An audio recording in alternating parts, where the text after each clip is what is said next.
new and improved Freddy Fazbear's Pizzeria.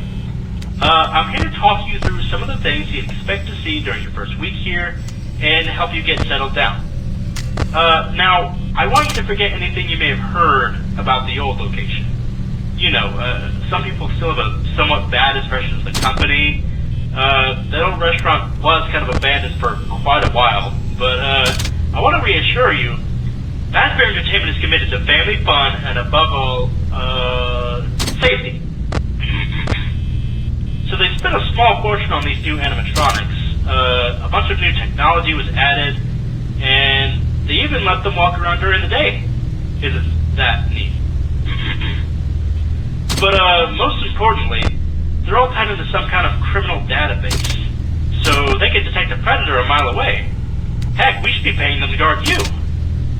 Now that being said, no new system is without its quirks. You're not the first guy to work at this location. The first guy finished his week but complained about conditions. We switched him over to the day shift, so hey, lucky you, right? Mainly he expressed concern that certain characters seem to move around at night, and even attempted to get into his office. No one really has an explanation for this. I personally think that, the robots were never given a proper night mode. So when it gets quiet, they think they're in the wrong room. So then they try to go find where the people are, and in this case, that's your office. I did come up with a possible solution. You see, I think the older models had a glitch in the system. Something about them seeing you as an endoskeleton without his costume on and wanting to stuff you into a suit. So hey, I've given you an empty Freddy Fazbear head. You can put it on any time, but don't wear it for too long, since it is kind of hard to breathe in it. So if one of them enters your office and sees you with the Freddy head on, they will probably leave you alone. So I'm sure you'll be fine. Something else worth mentioning is the modern design of the building. You may have noticed there are no doors for you to close, but you still have the door lights, and a flashlight. Use them carefully though, as the building still uses a generator at night. Yeah, it's a temporary solution, so it probably won't last for long. Well, I think that's it. You should be prepared now. But let me repeat what I've said just to make sure, you know? So check the lights, put on the Freddy head if you need to, don't overuse the flashlight. Piece of cake, right? Have a good night, and I'll talk to you tomorrow.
here?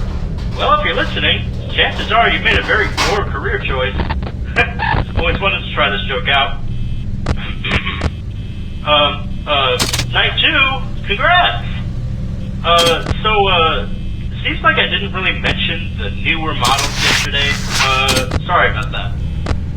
If you ever visited the old location, you might remember how the older models looked like. Well, if you don't, they weren't exactly the most appealing. So, our designers decided to go in a whole new direction and make them super kid-friendly. Especially Foxy. Speaking of Foxy, I'm pretty sure she's not fooled by the Freddy head trick, but I've heard she's very sensitive to bright light. All the newer and older models should be, actually. When they encounter bright light, it causes a system reset or something, which makes them freeze for a couple of seconds. Although, Foxy doesn't seem to have the same reset feature, and instead she just tries to avoid the bright lights. Yeah, flashing your light on Foxy should make her back up if she ever leaves her code. And one more thing. Don't forget to check that music box on the prize counter camera. I'll be honest, I never liked that thing. It's just weird looking. It seems to have the same reset feature related to the bright lights, so you know what to do just in case. But, if it does get out, it shouldn't be that big of a deal, since the Freddy mask should fool it. Although, it has stricter security protocols compared to others. So you have to act fast. Anyway, I'm sure it won't be a problem. You have dealt with these guys before. Have a good night, and I'll talk to you tomorrow.